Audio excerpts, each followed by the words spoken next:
How to share and export bookmark from Google Chrome on Android. Welcome back to Glitch Sorcerer, and let's get right into this video.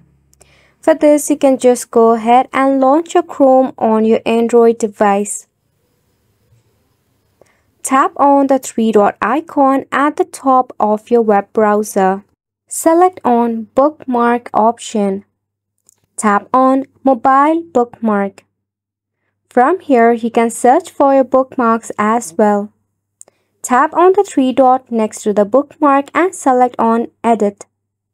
You need to copy on the URL. You can copy it or just press and hold, then tap on Share. From here, you can select on Apps to share the bookmark URL.